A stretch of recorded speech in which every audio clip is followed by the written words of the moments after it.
A single gunshot echoed through the Montana mountains as the autumn sun dipped below the rugged peaks, casting long shadows across the trail where Asher James reined his horse to an abrupt halt.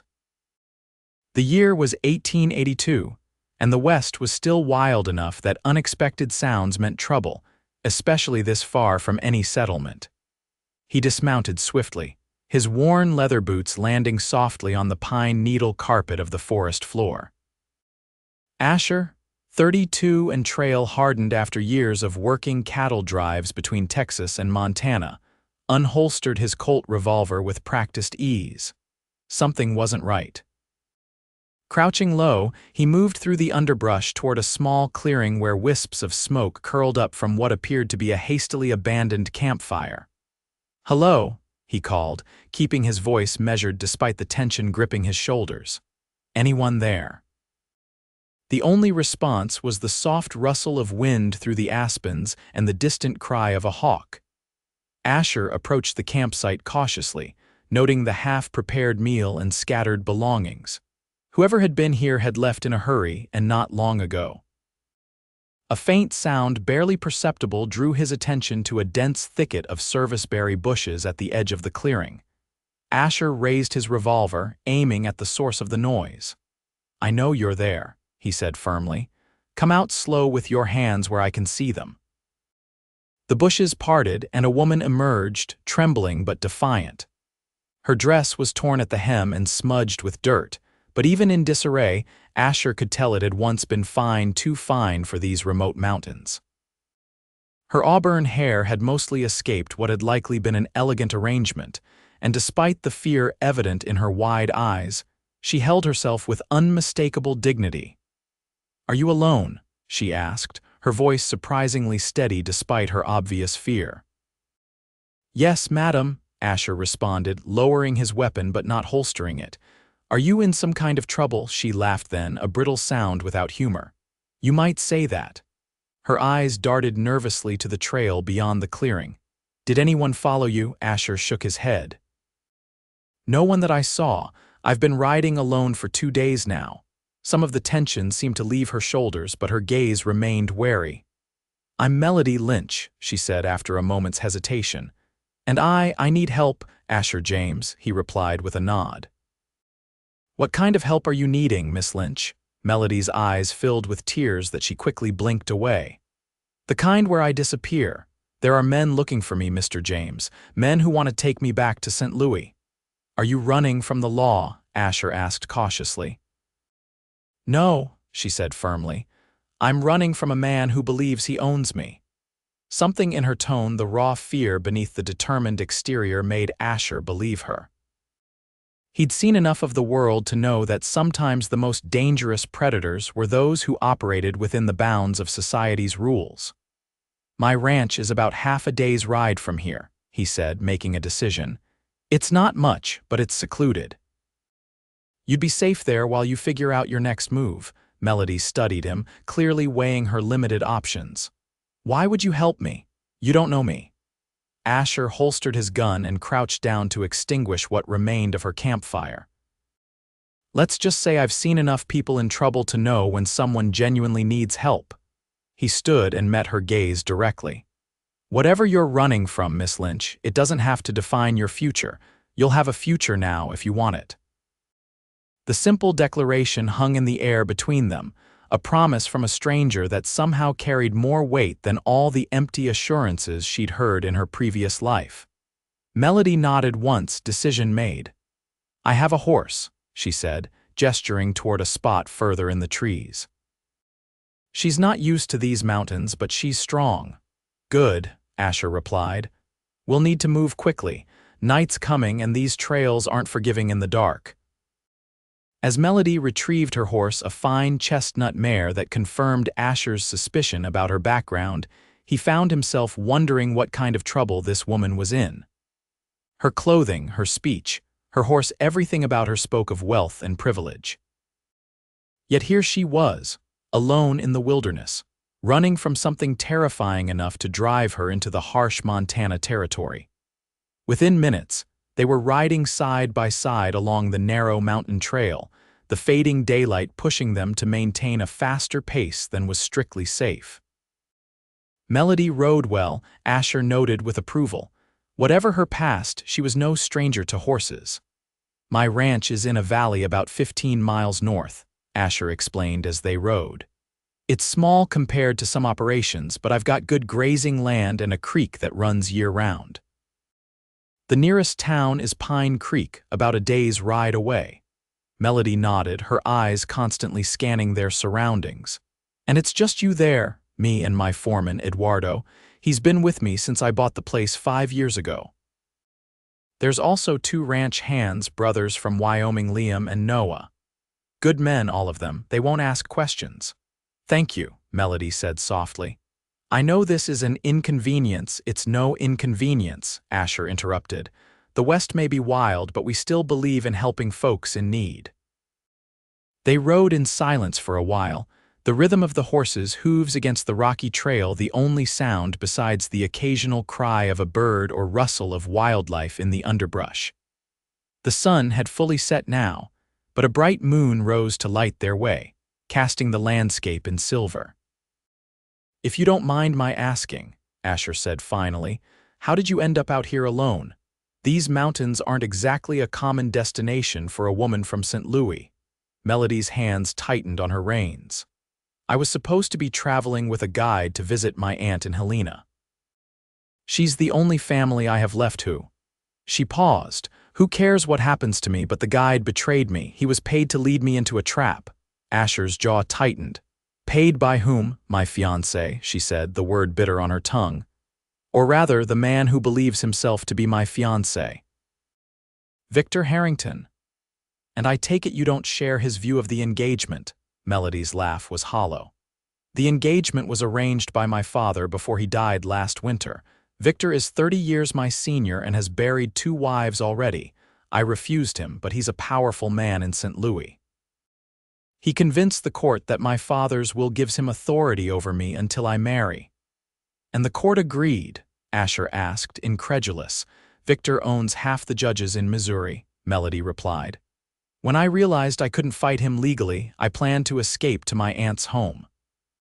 The guide was supposed to take me safely to Helena, but 3 days ago, I overheard him talking to another man about delivering me to Victor's men in Bozeman.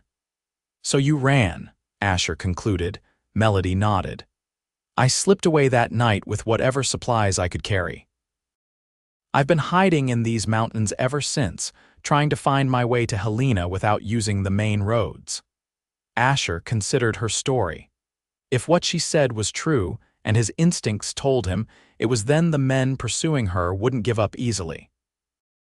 A man like Harrington, wealthy enough to bribe judges and hire men to track down a runaway bride, wouldn't stop until he found what he considered his property. Helena's still a good 100 miles from here, Asher said thoughtfully. And if they're watching the roads, it won't be easy to get there unnoticed. Melody's shoulders slumped slightly. I know, but my aunt is my only hope. She has connections in California. She could help me get far away from Victor's reach. Well, first things first, Asher said firmly. You need a safe place to rest and recover. We'll figure out the next steps once we reach my ranch.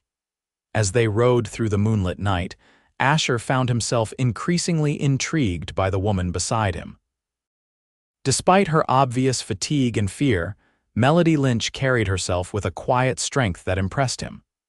Most city women of her apparent station would have broken down completely in such circumstances, but she remained composed, determined to forge her own path despite the dangers. It was nearly midnight when they crested the final ridge and Asher's ranch came into view below them, a collection of sturdy log buildings nestled in a lush valley with Silver Creek winding through it like a ribbon. Even in the moonlight, the pastures looked rich and green, dotted with the dark shapes of cattle. It's beautiful, Melody said softly, genuine appreciation in her voice. It's home, Asher replied simply, a note of pride evident in his tone. Not as grand as what you're used to, I expect, but it suits me just fine. As they descended into the valley, a dog's bark alerted the household to their arrival. A lantern light appeared in the main house window, and by the time they reached the yard, a man had emerged onto the porch, rifle in hand. "It's me, Eduardo," Asher called out. "Everything's fine." The man lowered his rifle and raised the lantern higher. "Didn't expect you back till tomorrow, boss," he said, his accent revealing his Mexican heritage. His eyes shifted curiously to Melody, but true to Asher's word, he asked no questions. "We've got a guest who will be staying with us for a while," Asher explained, dismounting and moving to help Melody from her horse. "Miss Lynch, this is Eduardo Vega, the best foreman this side of the Rockies." Eduardo nodded respectfully. "Welcome to Silver Creek Ranch, Miss Lynch."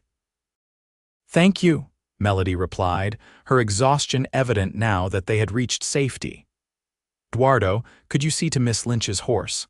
And let the boys know in the morning that our guest's presence here is not common knowledge." "Of course, boss," Eduardo replied, understanding the implication immediately. He took the reins of both horses. "I'll take care of everything." Asher guided Melody toward the house, a sturdy 2-story log structure with a wide porch wrapped around 3 sides. Inside, oil lamps cast a warm glow over simple but comfortable furnishings. A stone fireplace dominated one wall of the main room, embers still glowing from earlier in the evening. "It's not much," Asher said, suddenly aware of how rustic his home must appear to someone accustomed to St. Louis society. Melody shook her head. "It's perfect." She looked around the room, taking in the hand-crafted furniture and colorful woven rugs that softened the plank floors. "There's something honest about this place, real." Asher stirred the fire back to life and added another log. "I have a spare room upstairs you can use. It's simple, but the bed's comfortable enough." "I'm sure it will be fine," Melody said, stifling a yawn. "I've been sleeping on the ground for 3 nights. Anything would be an improvement." Asher lit a lamp and led her up the stairs to a small but clean bedroom at the back of the house. A quilt-covered bed stood beneath a window that would offer views of the mountains when daylight came. A washstand with basin and pitcher sat in one corner, and a simple wooden chest of drawers in another. "The washroom's down the hall," he explained. "I'll bring up some hot water for you." "Thank you," Melody said, standing in the middle of the room and looking slightly lost now that the immediate danger was past. "For everything," Asher nodded. "Try to get some rest. We can talk more in the morning." When he returned with the promised hot water and a clean towel, he found Melody standing by the window, gazing out at the moonlit valley.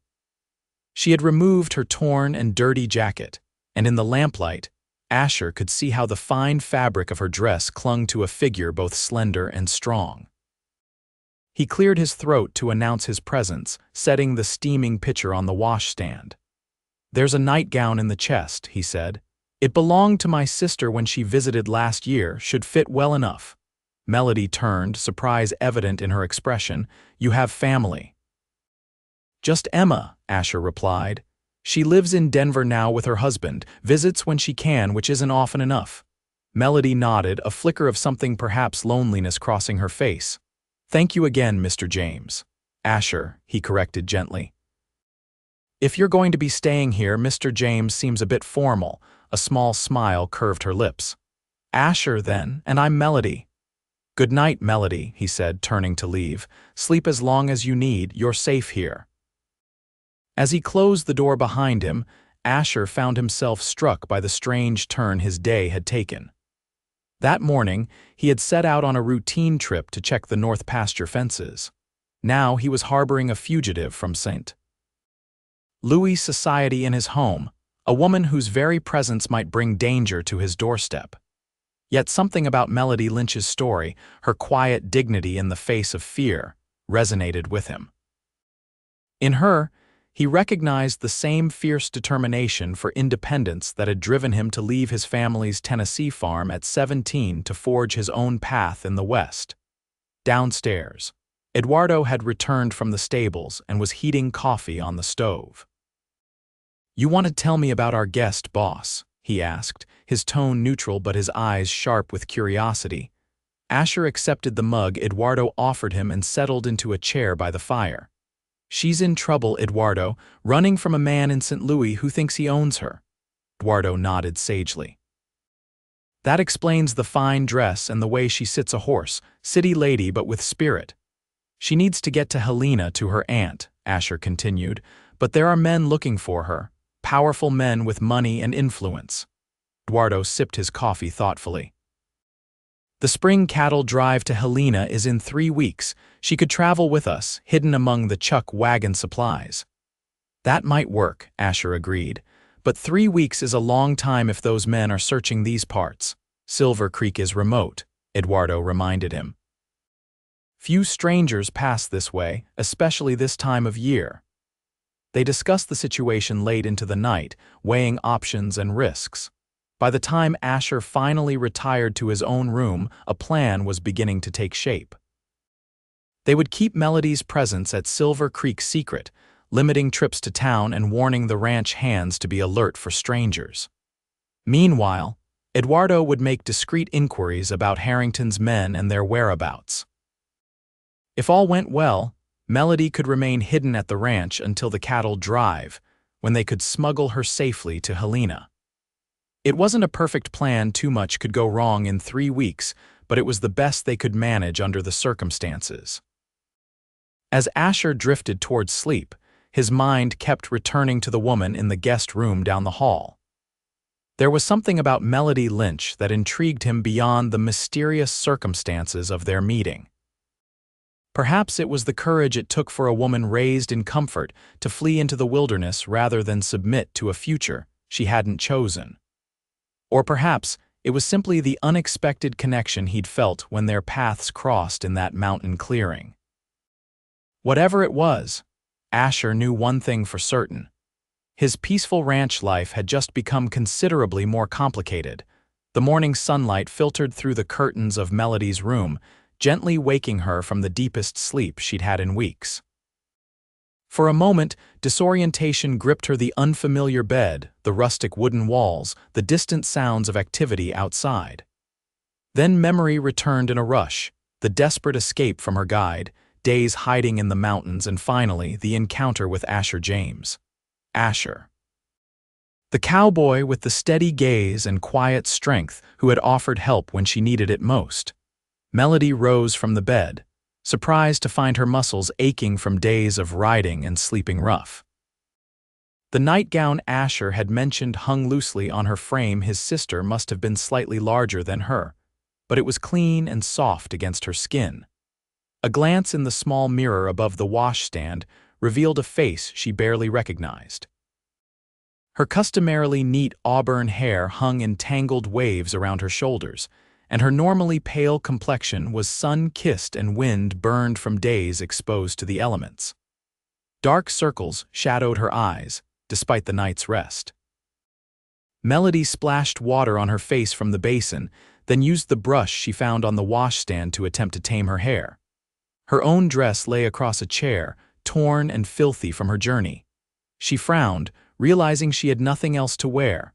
A soft knock at the door interrupted her thoughts. "Miss Lynch," it was a woman's voice, unfamiliar and accented. "I have brought you some clothes if you would like." Melody opened the door to find a young woman with dark hair and eyes, perhaps a few years younger than herself, holding a stack of neatly folded clothing. "I am Rosa, Eduardo's wife," the woman explained with a warm smile. "Asher said you might need something clean to wear. These are simple, but they should fit." "Thank you," Melody said gratefully, accepting the clothes. "I wasn't expecting. We women must help each other, no?" Rosa said with a knowing look. "Especially out here where life can be difficult," Melody nodded, touched by the woman's kindness. "I appreciate it very much." "Breakfast is ready whenever you are," Rosa added. "The men are already out working, but Asher said he would return to the house mid-morning to speak with you." After Rosa left, Melody examined the clothing. The dress was simple, sturdy cotton in a faded blue pattern, clearly well worn but clean and carefully mended. There were also undergarments, thick woolen stockings, and a shawl for cooler evenings. The clothes were humbler than anything Melody had worn since childhood, when her father's lumber business had still been struggling. But as she put them on, she found they fit reasonably well and were far more practical for ranch life than her ruined traveling dress. Downstairs, she found Rosa in the kitchen, kneading dough at a large wooden table. The room was warm and fragrant with the smell of fresh coffee and baking bread. "Ah, good. They fit well enough," Rosa said approvingly, looking up from her work. "Sit, please. You must be hungry." Melody hadn't realized how famished she was until Rosa set a plate before her eggs, bacon, and thick slices of bread still warm from the oven. She ate ravenously while Rosa worked, occasionally asking polite questions about the ranch and how long Rosa and Eduardo had lived there. 5 years since Asher bought this place, Rosa explained. "We came north with him from Texas. Eduardo has worked for him since they were both young men on the cattle drives." "And you?" Melody asked, curious about this woman who seemed so at home in the wilderness. Rosa smiled, her hands never pausing in their rhythmic kneading.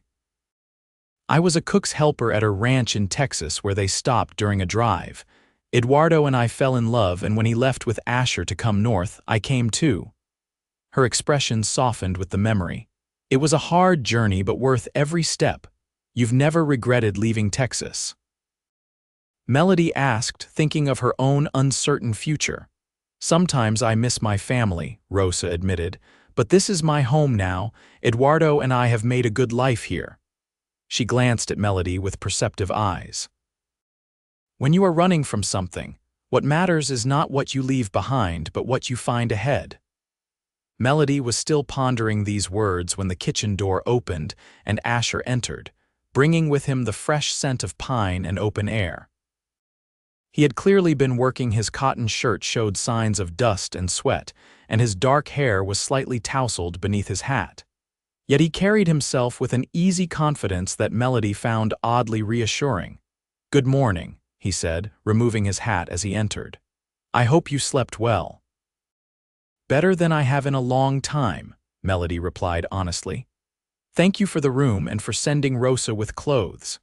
Asher nodded, his eyes taking in her appearance in the borrowed dress. Something in his gaze made Melody self-conscious, though she couldn't say why. "Those suit you," he said simply, then turned to Rosa. "Is there coffee left, Rosa? Miss Lynch and I have some matters to discuss." Rosa poured coffee for them both, then tactfully excused herself to hang laundry outside, leaving Melody and Asher alone at the kitchen table. "Eduardo and I talked late into the night," Asher began without preamble. "We've come up with a plan that might get you safely to Helena, but it will mean staying here for about 3 weeks. Melody listened intently as Asher outlined the plan involving the cattle drive. It was risky, he acknowledged, but offered the best chance of reaching Helena without being detected by Harrington's men. 3 weeks is a long time to impose on your hospitality, Melody said when he finished. Asher shook his head. "It's no imposition. This ranch is remote enough that strangers rarely pass through, especially this time of year. You should be safe here while we prepare for the drive." "And if Victor's men find me here?" Melody asked, voicing the fear that had been her constant companion for weeks. "I wouldn't want to bring trouble to your door after you've been so kind. If trouble comes," Asher said firmly, "we'll face it together. Silver Creek Ranch isn't defenseless, and neither am I." There was something in his tone, a quiet determination that brooked no argument that made Melody believe him. For the first time since learning of her father's will and Victor's intentions, she felt a glimmer of real hope. "I don't know how to thank you," she said softly. "You can thank me by helping around the ranch while you're here," Asher replied with a hint of a smile. "Rosa could use an extra pair of hands, and it will help pass the time until the drive." Melody nodded eagerly. "Of course, I'm not afraid of work despite what my upbringing might suggest." "I never thought you were," Asher said, his eyes meeting hers with an intensity that made her heart beat faster. "A woman who would rather face the wilderness alone than submit to a future she doesn't want isn't afraid of much at all." The next few days established a new rhythm to life at Silver Creek Ranch. True to her word, Melody threw herself into helping Rosa with the household tasks: cooking, cleaning, mending, and tending the vegetable garden that provided much of the ranch's produce. Though many of these skills were new to her, Melody proved a quick learner, eager to contribute to the household that had offered her sanctuary. For his part, Asher found himself increasingly aware of Melody's presence at the ranch. She seemed to bring a new energy to Silver Creek, her determination to master unfamiliar tasks both amusing and admirable. He often found himself lingering at the house longer than necessary, drawn by her quick laugh or thoughtful questions about ranch life. On the fourth evening after Melody's arrival, Asher returned from checking cattle in the north pasture to find her sitting on the front porch, mending one of his shirts in the golden light of the setting sun. She had adapted quickly to ranch clothing. He noted the borrowed dress now paired with a practical canvas apron, her hair pulled back in a simple knot at the nape of her neck. "You don't have to do that," he said, nodding toward the shirt in her hands as he settled into the chair beside her. Melody smiled without looking up from her stitching. "I want to. It helps me feel useful." "You're already earning your keep helping Rosa," Asher observed. "She tells me you've mastered biscuits already."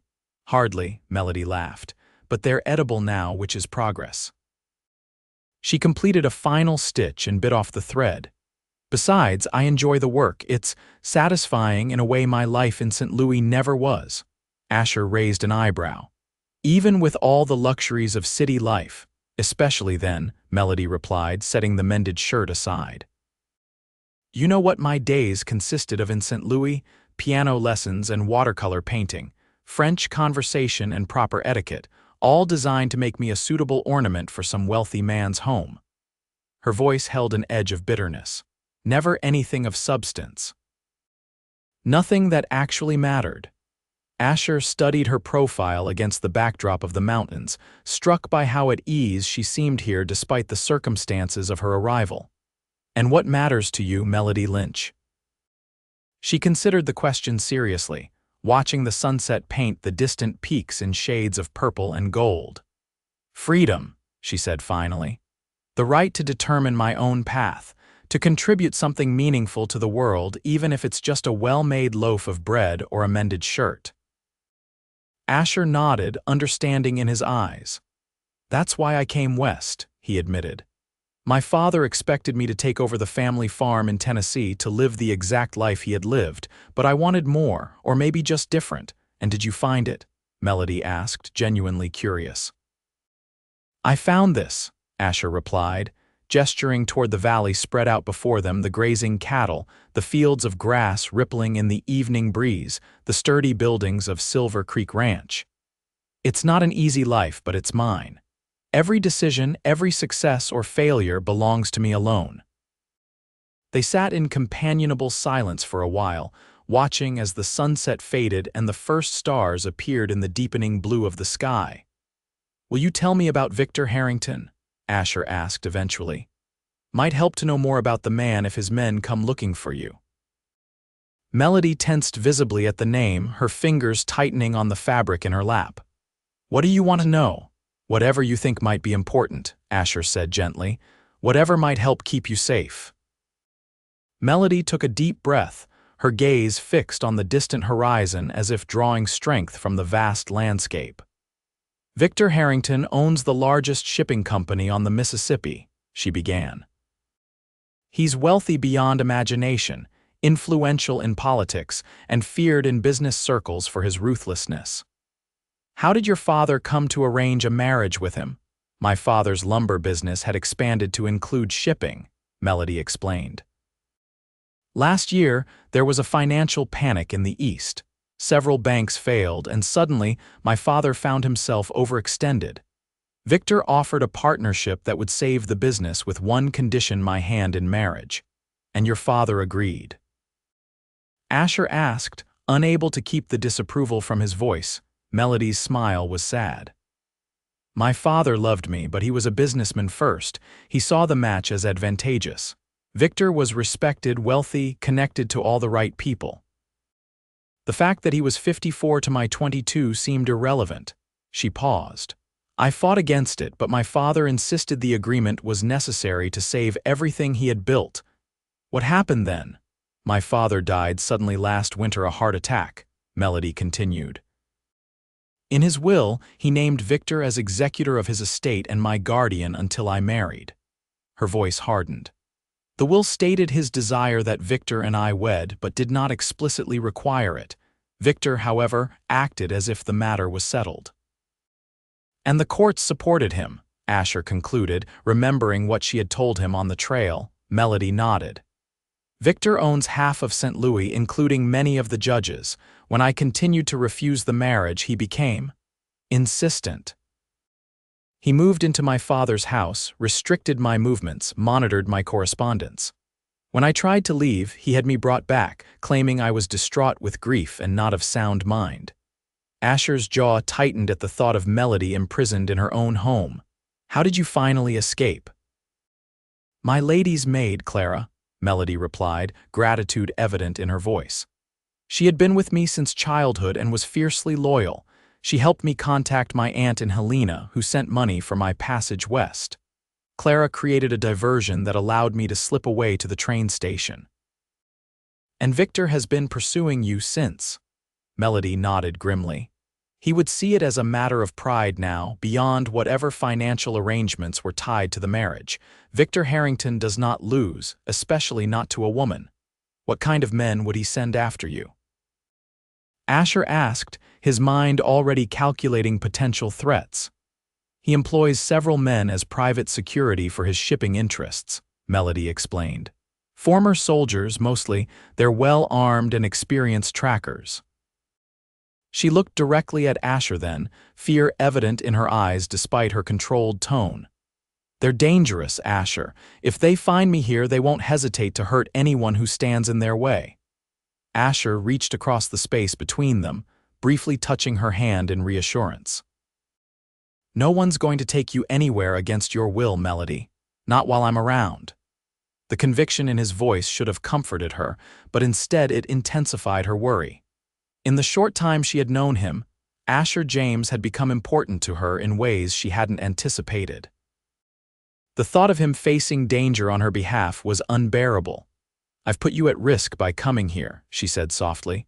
Perhaps I should continue to Helena on my own as soon as possible. And be caught on the open road, Asher shook his head firmly. The plan remains the same. You stay here until the cattle drive. We'll get you safely to your aunt's house. As darkness fell completely over the valley, Asher lit the lantern hanging from the porch ceiling, its warm glow creating an intimate circle of light around them. In that moment, despite the dangers that might lie ahead, Melody felt safer than she had in months. Tell me about your life here, she requested, changing the subject to something less fraught. How did you come to own Silver Creek Ranch? Asher settled back in his chair, relaxing into the story. I started as a drover, moving cattle from Texas up to the Northern Territories. Hard work, long days in the saddle, but I loved the freedom of it, saved every penny I earned for 8 years. And then I met an old rancher named Samuel Thornton while delivering cattle to Bozeman, Asher continued. He had no children and his wife had passed years before. His health was failing and he couldn't manage the ranch alone anymore. We got to talking, and eventually he offered to sell me Silver Creek for a fair price, less than it was worth, really, but he wanted to see it go to someone who would care for the land properly. So you bought it, Melody concluded. Asher nodded. Best decision I ever made, though the first few years were harder than I expected. Ranching looks simple from the outside, but it's full of challenges: drought, harsh winters, predators, cattle disease. His gaze swept over the darkened valley with obvious pride. But we've built something good here. The herd is strong, the land is productive, and we turn a profit most years. It's a beautiful place, Melody said sincerely. I can see why you love it. Their conversation continued late into the evening, moving easily from topic to topic, as if they were old friends rather than recent acquaintances. Asher told stories of cattle drives and frontier towns, of the characters he had met in his years of wandering before settling at Silver Creek. Melody shared memories of her childhood in St. Louis, of her mother who had died when she was 12, of her dreams of traveling to places she had only read about in books. By the time they finally retired for the night, something had shifted between them, a deepening of trust, perhaps, or the first tentative roots of a connection neither had been seeking but both were beginning to value. In the days that followed, life at Silver Creek fell into a comfortable pattern. Melody's days were filled with household tasks alongside Rosa, learning the rhythms of ranch life, how to make soap from rendered fat and lye, how to preserve vegetables for the coming winter, how to bake bread in the temperamental wood stove. In the evenings, she often sat with Asher on the porch, sometimes talking late into the night, sometimes simply enjoying the peaceful silence of the Montana twilight. She learned that, beneath his quiet exterior, Asher possessed a sharp mind and unexpected depths he read voraciously during the winter months when ranch work slowed, everything from Greek philosophy to contemporary novels. For his part, Asher found himself increasingly drawn to Melody's company. Her quick intelligence and determination to master new skills impressed him, while her genuine interest in ranch life and the stories of his past made him open up in ways he rarely did with others. Eduardo noticed the change in his boss and friend, commenting on it one afternoon as they mended a broken section of corral fence. "The lady from St. Louis," Eduardo said casually, holding a post steady while Asher hammered it into place. "She seems to be adapting well to ranch life." "She's a quick learner," Asher replied neutrally. Eduardo's knowing smile suggested he wasn't fooled by Asher's attempt at nonchalance. "Rosa says she asks many questions about you when you are out working." Asher paused mid-swing, glancing at his foreman. "What kind of questions?" "About your past, your family, how you came to Silver Creek," Eduardo replied with a shrug. "The kind of questions a woman asks when she is interested in a man." Asher resumed hammering, perhaps with more force than necessary. "She's just making conversation. She's grateful for the help, that's all." "If you say so, amigo," Eduardo said, unconvinced. "But I have eyes. I see how you look at her when you think no one notices." Asher didn't respond, but Eduardo's words stayed with him throughout the day. He had been careful to keep his growing feelings for Melody contained, aware of the complications they presented. She was running from a dangerous situation, dependent on his help to reach safety. Any expression of interest on his part would be taking advantage of her vulnerable position. Besides, what future could there possibly be for them? Melody Lynch was a city woman, raised in wealth and refinement. Once she reached her aunt in Helena, and then presumably continued to California, she would return to a world of comfort and social standing far removed from the hard work and isolation of Silver Creek Ranch. Yet despite these practical considerations, Asher couldn't deny the connection growing between them. In the quiet evenings on the porch, in the way she listened intently to his stories, in the simple joy she seemed to take in learning the skills of ranch life, he sensed a compatibility that went beyond circumstance or gratitude. Nearly 2 weeks had passed since Melody's arrival at Silver Creek when the first hint of trouble appeared. Asher had ridden into Pine Creek for supplies and to mail a letter to his sister in Denver. While loading purchases into his saddlebags outside the general store, he overheard a conversation between the store owner and a well-dressed stranger that immediately put him on alert. "Passed through Bozeman last week," the stranger was saying. "Town's buzzing with news about some rich fella from back east offering a substantial reward for information about a missing woman. Auburn hair, early 20s, might be traveling under a false name." "That's so," the store owner replied with mild interest. "What's a girl from back east doing out here alone? Apparently she's his fiancée," the stranger continued. "Ran off before the wedding. Family's worried sick, according to the notices posted all over town." Asher finished his task without hurrying, careful not to draw attention to himself. But inside, his mind was racing. If Harrington's men were posting notices in Bozeman, they were getting closer. It was only a matter of time before someone made the connection to the mysterious woman staying at Silver Creek Ranch. He completed his business in town as quickly as possible without arousing suspicion, then rode hard for the ranch, pushing his horse faster than was wise on the mountain trails. By the time he reached Silver Creek, the animal was lathered with sweat, and Asher's expression was grim enough that Eduardo approached him with immediate concern. "Trouble?" the foreman asked quietly, taking the reins of Asher's exhausted horse. "Maybe," Asher replied, scanning the ranch yard for signs of Melody. "Where is she?" "With Rosa in the garden harvesting vegetables for supper," Eduardo answered. "What has happened?" Asher quickly related what he had overheard in town. "They're getting closer, Eduardo. We need to be prepared." The foreman nodded gravely. "I will tell the boys to be watchful for strangers. Perhaps we should move the lady somewhere less obvious than the main house." "I was thinking the line shack in the north pasture," Asher agreed. "It's remote enough that casual visitors wouldn't notice it, but close enough that we can get there quickly if needed." "When?" "Tonight," Asher decided. "No sense waiting for trouble to find us." He found Melody in the garden behind the house, kneeling beside Rosa as they pulled carrots from the rich soil. She looked up at his approach, a smile lighting her face in a way that made his heart contract painfully. "You're back early," she observed, brushing dirt from her hands as she stood to greet him. Then, noting his expression, her smile faded. "What's wrong?" "We need to talk," Asher said quietly. "Inside." In the kitchen, Asher explained the situation while Rosa prepared coffee and Eduardo stood guard near the window, vigilant for unexpected visitors. "They're in Bozeman," Melody said, her face pale but composed.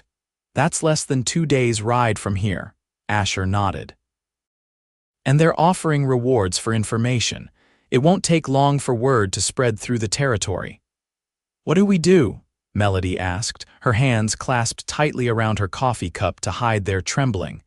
"We move you to a more secluded location," Asher replied. "There's a line shack in the north pasture where the hands stay when they're working cattle far from the main ranch. It's small but sturdy and far enough off the main trails that casual visitors wouldn't notice it." "When?" "Tonight after dark," Asher said. "Pack only what you absolutely need. Eduardo and I will bring you supplies once you're settled." Melody nodded, accepting the plan without argument. "And the cattle drive to Helena, still our best option," Asher assured her. "It's only another week until we leave. Once we're on the trail, it will be easier to keep you hidden and harder for Harrington's men to track you." That evening, after the ranch hands had retired to their bunkhouse, Asher, Eduardo, and Melody slipped away from the main house. Riding single file through the darkness, they took a circuitous route to the north pasture, careful to avoid leaving an obvious trail. The line shack was a simple one-room structure built of rough-hewn logs, with a single window, a stone fireplace, and a plank door secured by a wooden latch. Inside, a narrow cot stood against one wall, a small table and 2 chairs occupied the center of the room, and basic cooking implements hung from pegs near the fireplace. "It's not much," Asher apologized as he lit the lantern hanging from a roof beam. "It's perfect," Melody insisted, surveying her temporary refuge. "No one would think to look for me here." Eduardo unloaded supplies from his pack: flour, coffee, dried beans, salt pork, and other staples that would last for several days without spoiling. Asher added firewood to the stack beside the hearth and checked that the water bucket was full. "One of us will check on you each day," Asher explained. "We'll take different routes coming and going to avoid creating a visible trail. What if someone comes looking at the main house?" Melody asked, the practical question betraying her underlying fear. "Rosa will say you're her cousin, visiting from Mexico, and that you've gone to visit other relatives in Bozeman," Eduardo replied. "We've already agreed on the story, and if they don't believe her, then they'll deal with me," Asher said firmly. "But it won't come to that. This place is well hidden and few people even know it exists." After Eduardo tactfully excused himself to stand watch outside, Asher helped Melody arrange her few belongings in the small space. The domesticity of the moment, placing her shawl on a hook by the door, setting her brush on the rough shelf above the washbasin, struck him with unexpected force. In another life, another situation, this might have been their home, these small tasks part of their shared existence.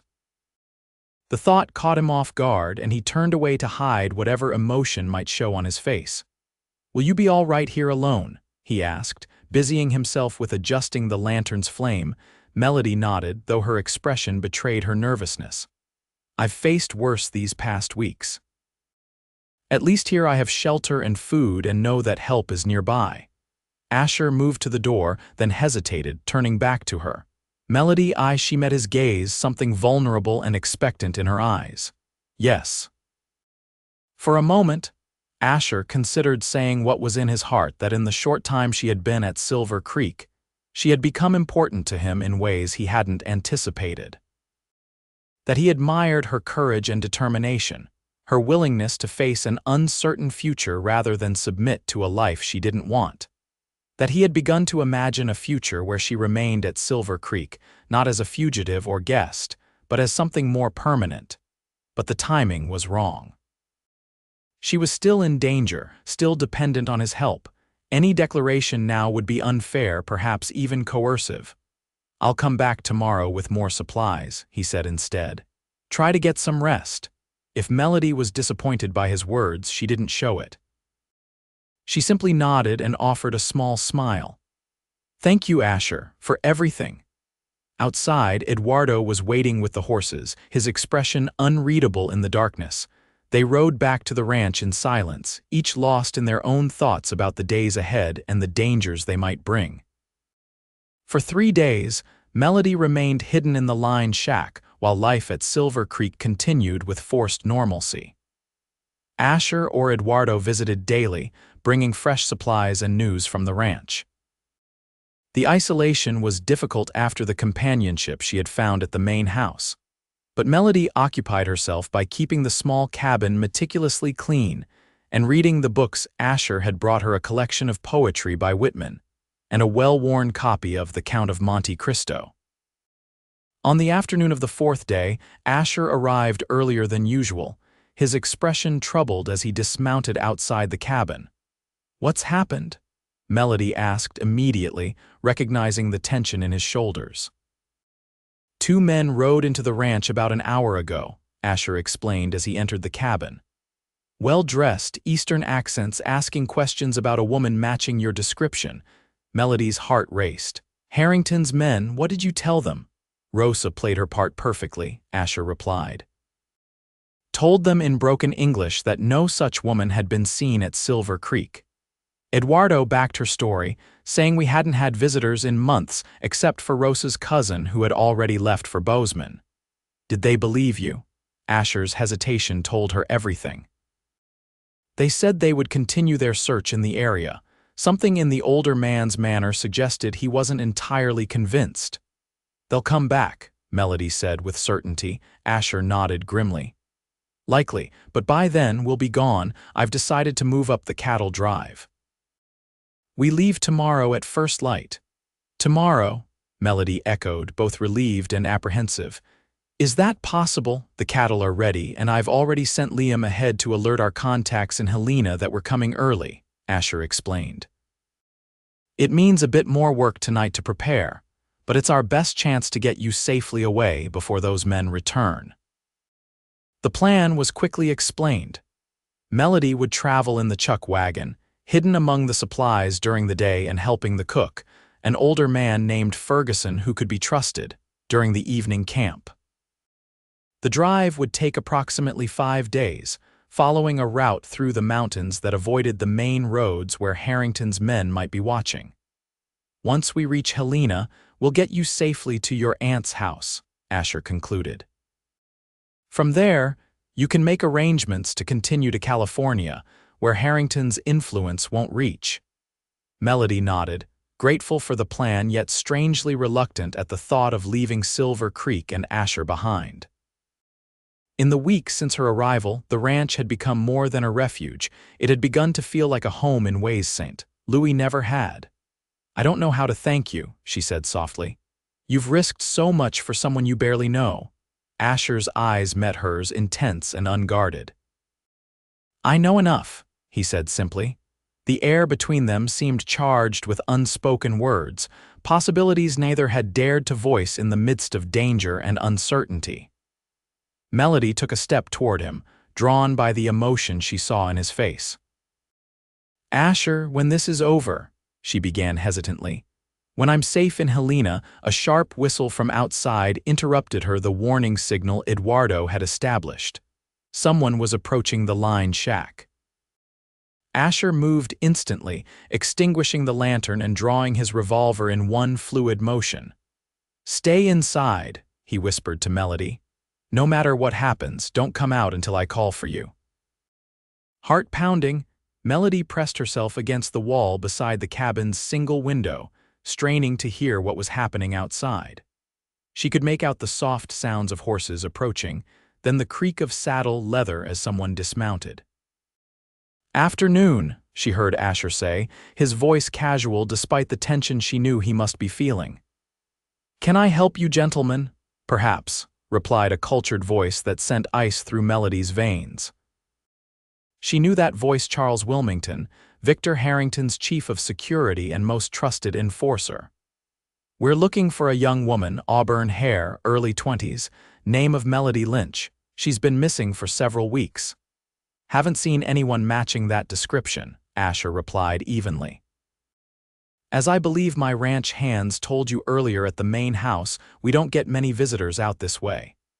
"And yet, here you are at this remote cabin," Wilmington observed. "Quite a distance from your main ranch operations, Mr. James, Asher James. And there's nothing unusual about a rancher checking his property. This line shack houses my hands when they're working cattle in the north pasture." Through a crack in the shuttered window, Melody could see 3 men, Wilmington and another man she recognized as Victor's employee. Both still mounted, facing Asher, who stood casually in front of the cabin door, as if his presence there was the most natural thing in the world. "Mind if we take a look inside?" Wilmington asked, though his tone made it clear it wasn't really a request. "Actually, I do mind," Asher replied, his posture shifting subtly. "This is private property, Mr. Wilmington. Unless you have a warrant, I suggest you continue your search elsewhere." The second man's hand moved toward his holster, but Wilmington stopped him with a gesture. "We have authorization from Miss Lynch's fiancé, Victor Harrington, a man of considerable influence even in this territory." "A fiancé she's running from," Asher said, dropping all pretense. "That suggests to me that Miss Lynch doesn't share Mr. Harrington's view of their engagement." Wilmington's expression hardened. "So you do know her?" "I know that a woman running alone through these mountains must have powerful reasons for doing so," Asher replied. "And I know that in Montana territory, we respect a person's right to determine their own future." "This isn't your concern, rancher," Wilmington said coldly. "Miss Lynch is legally bound to return with us to St. Louis. Her father's will is quite clear on the matter." "Any woman on my land is under my protection," Asher stated, his hand resting casually near his own holster. "Now, I'll ask you once more to leave Silver Creek property." For a tense moment, Melody thought violence was inevitable. Wilmington's face was a mask of cold fury, while his companion seemed eager for confrontation. Asher stood his ground, outwardly calm but alert to every movement. Then, surprisingly, Wilmington smiled, a cold, calculating expression that chilled Melody more than his anger had. "Very well, Mr. James, we'll leave. For now, but this matter isn't settled. If Miss Lynch is indeed in your protection, I suggest you consider the consequences carefully. Mr. Harrington isn't a man who accepts defeat gracefully, especially from a frontier rancher." "I'll keep that in mind," Asher replied evenly. With a sharp nod, Wilmington turned his horse and rode away, his companion following reluctantly after a last threatening look at Asher. Melody waited, hardly daring to breathe until the sound of hoofbeats had faded completely. Only then did Asher relax his stance and return to the cabin, his expression grim. "They know you're here," he said without preamble, "or at least they strongly suspect it." "Wilmington is dangerous," Melody warned, her voice shaking slightly. "He handles Victor's most difficult problems. If he's involved personally, Victor must be truly desperate to find me." "Then we need to move immediately," Asher decided. "They'll be back, probably with more men. We can't wait until morning to leave for Helena." Within minutes, their new plan was formed. Rather than returning to the main ranch, where Wilmington and his companion might be watching, Asher would take Melody directly to a predetermined meeting point several miles north. Eduardo, warned by a series of rifle shots that would sound like ordinary hunting, would bring the herd and chuck wagon to that location instead of beginning the drive from the ranch as originally planned. "It means traveling through the night," Asher explained as Melody gathered her few belongings. "The trail is rough and we'll have to move slower than I'd like, but we should reach the meeting point by dawn." "What about the men at the ranch?" Melody asked worriedly. "Will they be in danger because of me?" "Eduardo can handle himself," Asher assured her. And Wilmington seemed like the type to avoid unnecessary confrontation if it doesn't serve his purpose. "They'll follow us, not linger at the ranch." As darkness fell, they set out on a narrow trail that wound through dense forest and rocky terrain, following a route known only to Asher and his most trusted hands. They rode single file, moving as quietly as possible, alert to any sound that might indicate pursuit. The night was clear and cold, the moon providing just enough light to navigate the difficult trail. Melody, despite her weariness and fear, found a strange exhilaration in their midnight flight. There was something powerfully freeing in facing danger head-on rather than waiting passively for it to find her. "You're holding up well," Asher observed during a brief rest to water the horses at a small stream. "Most city women would have broken down completely by now." Melody smiled faintly. "Perhaps I was never meant to be a city woman." Asher studied her in the moonlight, the determined set of her jaw, the straight line of her back despite hours in the saddle, the quiet courage in her eyes. Something shifted in his expression, a decision made or a barrier broken. "When this is over," he said quietly, "when you're safe. Would you consider staying in Montana?"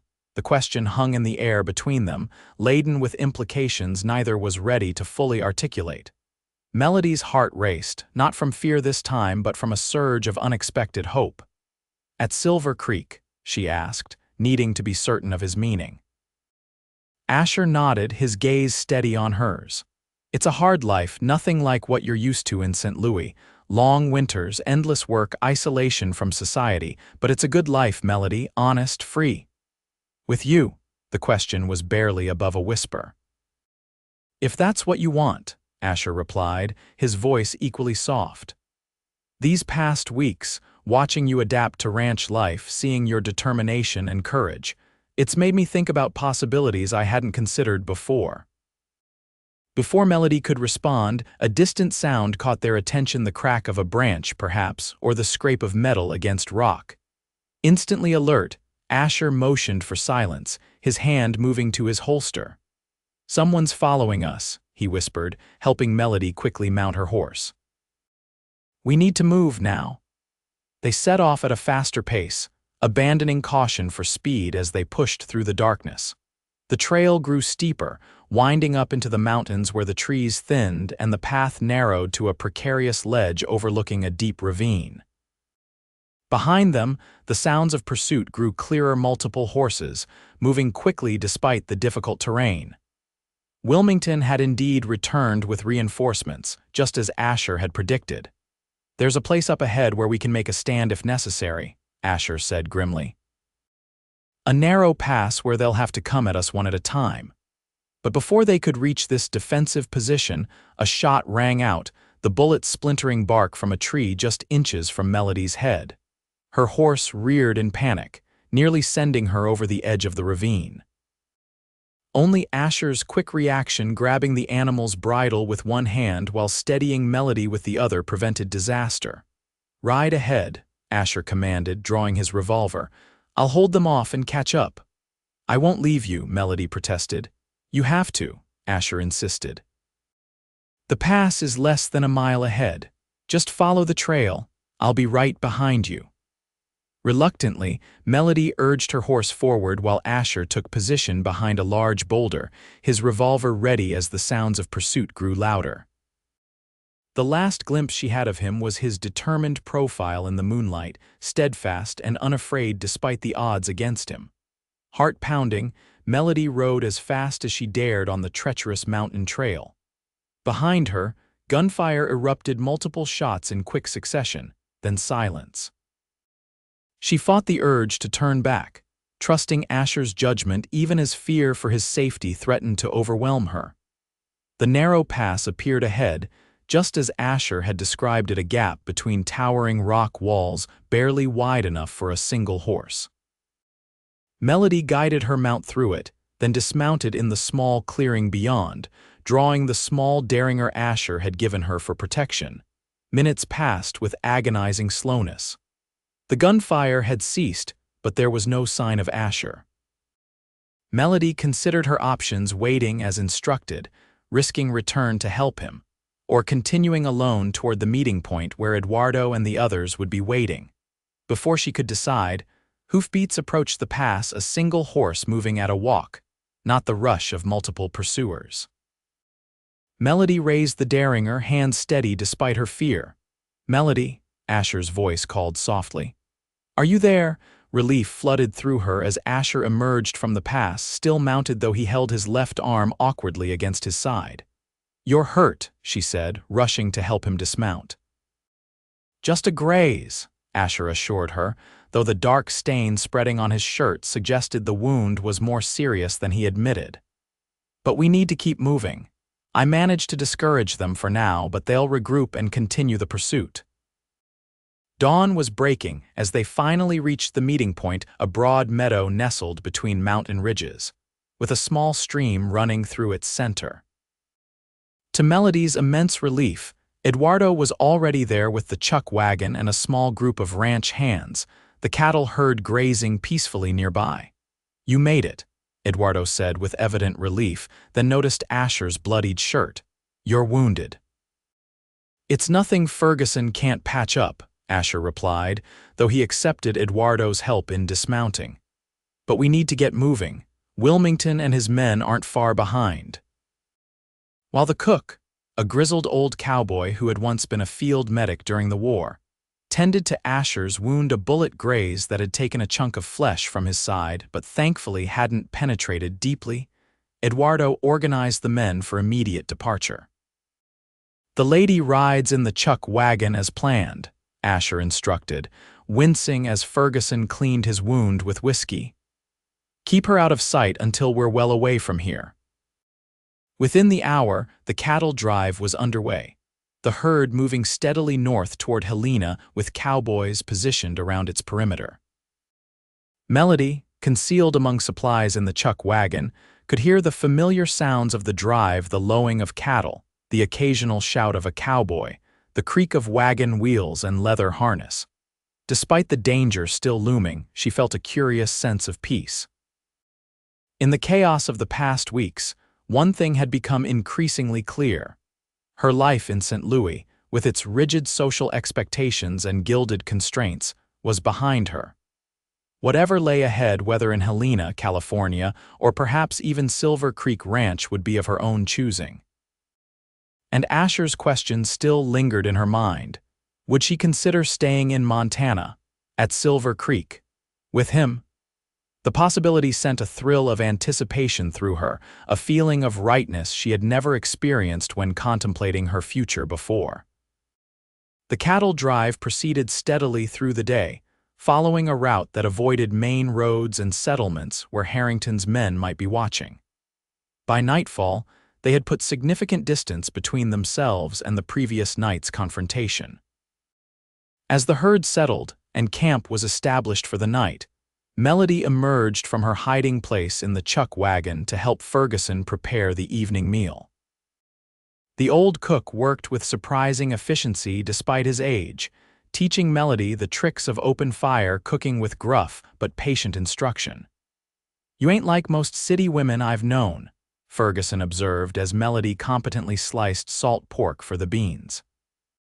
"Most would be complaining about the dust and the discomfort by now." "I've discovered I prefer this life to the one I left behind," Melody replied honestly. Ferguson nodded sagely. "Seen that before. Some folks just ain't meant for city living, no matter where they started out."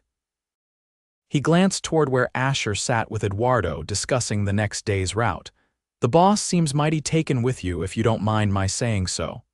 Melody felt heat rise to her cheeks but didn't deny the observation. "He's a good man." "One of the best," Ferguson agreed. "Fairest boss I ever worked for, and I've cooked for cattle drives since before the war." He stirred the bubbling pot of beans thoughtfully. "Silver Creek's a fine place. Good land, good water. Could use a woman's touch, though." "Rosa does what she can, but she's got her hands full with Eduardo and that new baby." The casual mention of Eduardo and Rosa's child, something neither had mentioned during Melody's stay at the ranch, caught her by surprise. "They have a baby," Ferguson nodded. "Little girl, born last winter. Prettiest thing you ever saw. They named her Esperanza, means hope in Spanish, I'm told." The revelation added a new dimension to Melody's understanding of life at Silver Creek. It wasn't just a working ranch but a home, a place where families were being raised, futures built. After the meal, as the cowboys settled around campfires with coffee and cigarettes, Asher approached the chuck wagon where Melody was helping Ferguson clean up. "How are you holding up?" he asked, his expression concerned beneath the fatigue evident in his face. "Better than you, I suspect," Melody replied, noting the stiffness in his movements from the wound in his side. "Should you be riding tomorrow?" Asher smiled faintly. "Takes more than a bullet graze to keep me off a horse. Ferguson's patching worked well." He gestured toward a fallen log at the edge of the camp. "Walk with me. We should talk about what happens when we reach Helena." Away from the immediate activity of the camp, with only the distant sounds of cowboys singing and cattle lowing to break the silence, Asher and Melody sat side by side on the log, looking out over the moonlit landscape. "Your aunt in Helena," Asher began. "Will she be able to help you get to California as planned?" Melody nodded. "Aunt Catherine has connections in San Francisco, friends who can help me establish myself there, far from Victor's reach." She hesitated, then added softly, "But I'm not certain California is what I want anymore." Asher turned to look at her, his expression guarded yet hopeful. "What do you want, Melody?" The question, simple yet profound, deserved an honest answer. Melody took a deep breath, gathering courage for words she had never expected to say to anyone, let alone a man she had known for such a short time. "I want freedom to determine my own path," she began. "I want meaningful work that contributes to something real, not the empty social rituals that filled my days in St. Louis. I want—" She met his gaze directly. "I want the life I've glimpsed at Silver Creek. Hard work, yes, but honest work. Days filled with purpose and evenings spent in companionship that matters." Asher's hand found hers in the darkness, his touch warm and steady. "Are you saying you'd consider staying, even knowing the dangers and difficulties?" "Harrington will eventually give up," Melody said with more confidence than she truly felt. "His pride is wounded now, but even he won't pursue me forever, especially if I'm established somewhere beyond his immediate reach. And the difficulties of ranch life. The isolation, the hard work, the lack of comforts you're accustomed to?" Melody smiled. "I've milked cows, mended fences, cooked meals over an open fire, and ridden through mountains at midnight pursued by armed men. I think I can handle whatever challenges Silver Creek presents." Asher's expression softened, the guardedness replaced by something that made Melody's heart race. "And what about me?" he asked quietly. "Where do I fit in this future you're considering? With a courage born of absolute certainty, Melody leaned forward and pressed her lips gently against his. The kiss was brief but unmistakable in its meaning. "Does that answer your question?" she asked softly as she pulled away. Asher's smile was slow and sure, lighting his eyes in a way Melody had never seen before. "It's a start," he replied, drawing her back for another kiss, this one deeper and filled with promise. When they finally returned to the camp, walking side by side with hands occasionally brushing in the darkness, something fundamental had shifted between them. The future, still uncertain, still fraught with potential dangers, nevertheless seemed brighter, more filled with possibility than either had dared hope. The next 3 days passed in a rhythm of steady progress northward. The cattle moved well, the weather remained fair, and there was no sign of pursuit from Harrington's men. Melody continued to travel in the chuck wagon during the day, emerging in the evenings to help with camp duties and spend precious moments with Asher away from curious eyes. Their conversations during these brief interludes ranged widely from practical discussions about ranch operations to deeper exchanges about hopes and dreams long held private.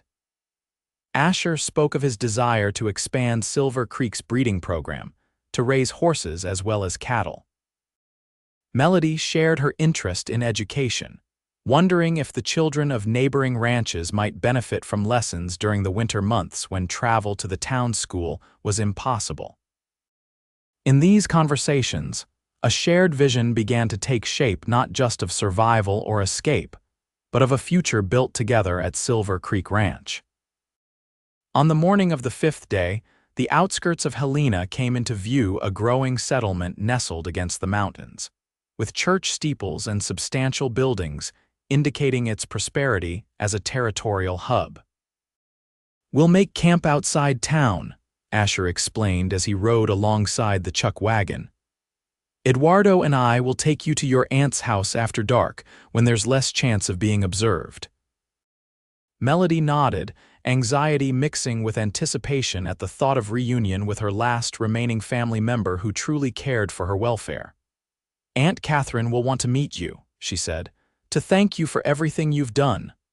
"I didn't do it for thanks," Asher replied simply. That evening, leaving the cattle herd under Ferguson's watchful eye, Asher and Eduardo accompanied Melody into Helena. They traveled cautiously, avoiding main streets and keeping to shadows where possible. Aunt Catherine's house proved to be a substantial residence on the town's western edge, not ostentatious, but clearly belonging to someone of means. Melody's knock was answered by a tall, silver-haired woman whose dignified bearing reminded Asher of Melody herself. The family resemblance was evident in the shape of their eyes and the determined set of their chins. "Melody," Catherine exclaimed, pulling her niece into a fierce embrace. "Thank God you're safe. I've been sick with worry since receiving your letter." Once inside, with doors locked and curtains drawn against potential observers, Catherine listened intently as Melody recounted her journey, the betrayal by her guide, her days alone in the mountains, and finally, her rescue and protection by Asher. "I can never repay what you've done for my niece, Mr. James," Catherine said when the tale was complete, her eyes shining with gratitude. "You've risked your life and livelihood for a stranger." "Melody is hardly a stranger to me now, madam," Asher replied with simple honesty. Catherine's perceptive gaze moved between them, noting the way they sat close together on the settee, the unspoken communication in their shared glances. "I see," she said thoughtfully. "Perhaps there are developments beyond the original escape plan." Melody reached for Asher's hand, drawing strength from his steady presence. "Aunt Catherine, I know we discussed my continuing to California, but I'm considering a different path now." To her credit, Catherine showed no surprise at this announcement. She merely nodded, waiting for her niece to continue. "Asher has asked me to consider staying in Montana," Melody explained, "at Silver Creek Ranch, and I find that I want to accept." "As what precisely?" Catherine asked, though her tone suggested she already knew the answer. "As his wife," Melody replied without hesitation, the words feeling right despite never having been explicitly discussed between them. She glanced at Asher, suddenly uncertain. That is, if that's what you were proposing. Asher's smile was warm with certainty. It is, he confirmed, squeezing her hand gently. Though I'd planned something a bit more romantic than your aunt's parlor for the actual asking. Catherine observed them thoughtfully for a long moment, then nodded as if coming to a decision. Victor Harrington isn't a man to give up easily, she warned. He'll continue searching, especially if he learns you're still in Montana territory. We're prepared for that possibility, Asher assured her. Silver Creek is remote and my men are loyal. We can keep Melody safe until Harrington accepts defeat. Perhaps there's a way to hasten that acceptance, Catherine mused. I have connections in St. Louis, still friends in positions to influence even someone as powerful as Victor Harrington.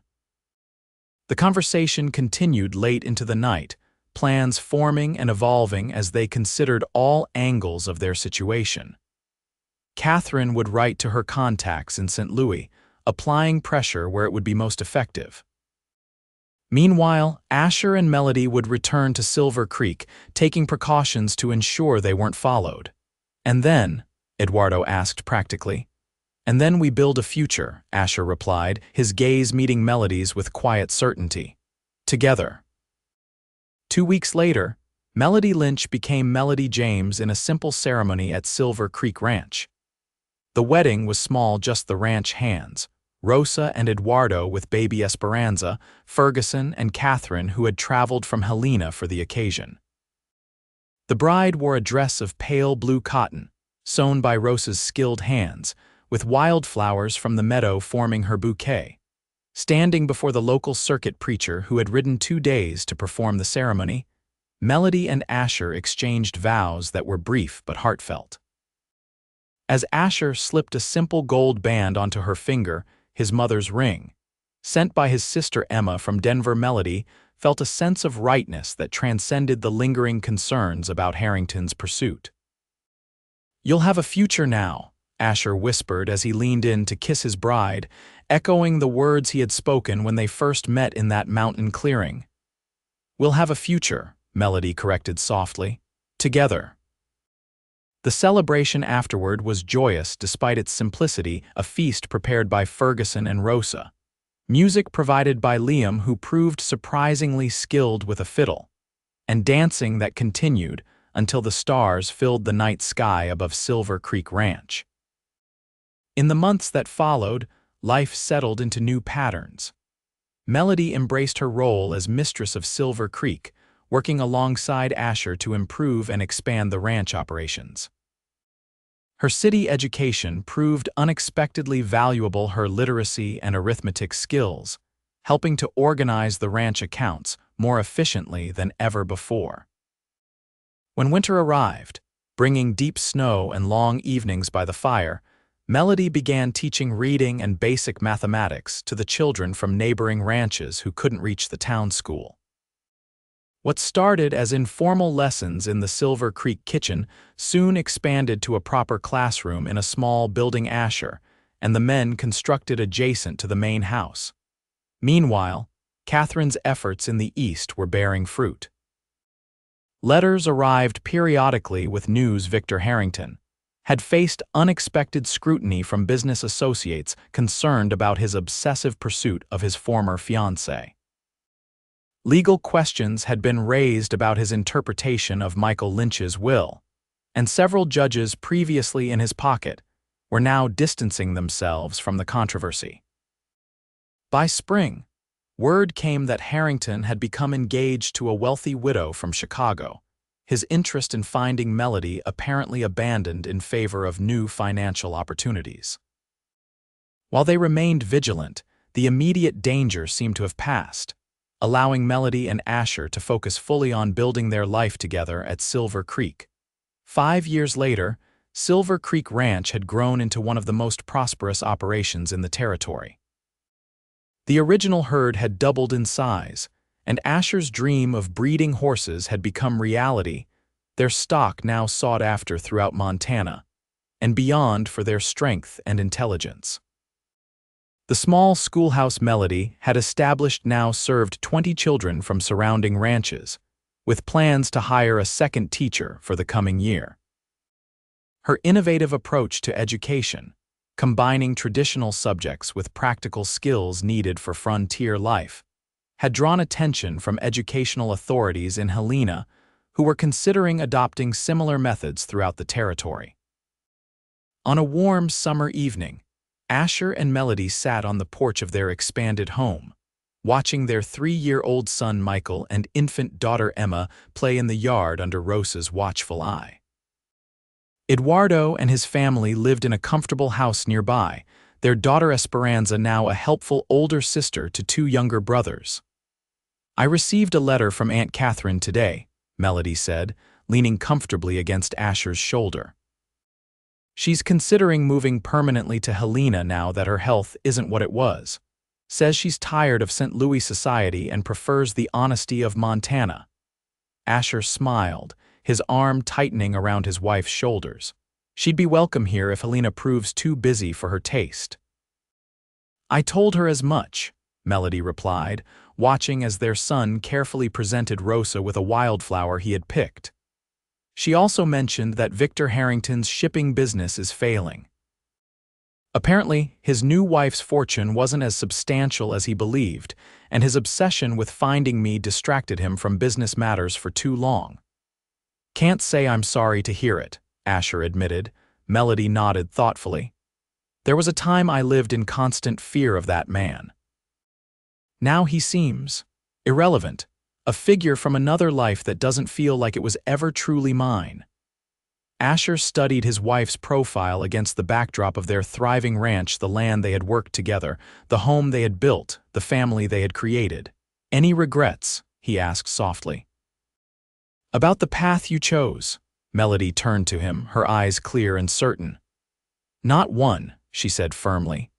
"That day in the mountains when you found me terrified, exhausted, with no clear plan beyond escape, I couldn't have imagined this life we've built.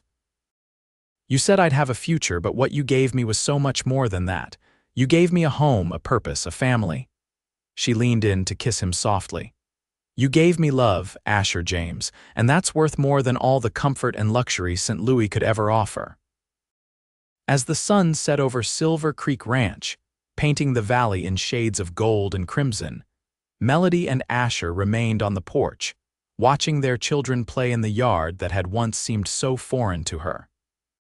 The journey from that desperate day in the mountains to this peaceful evening had been filled with challenges, dangers, and hard work.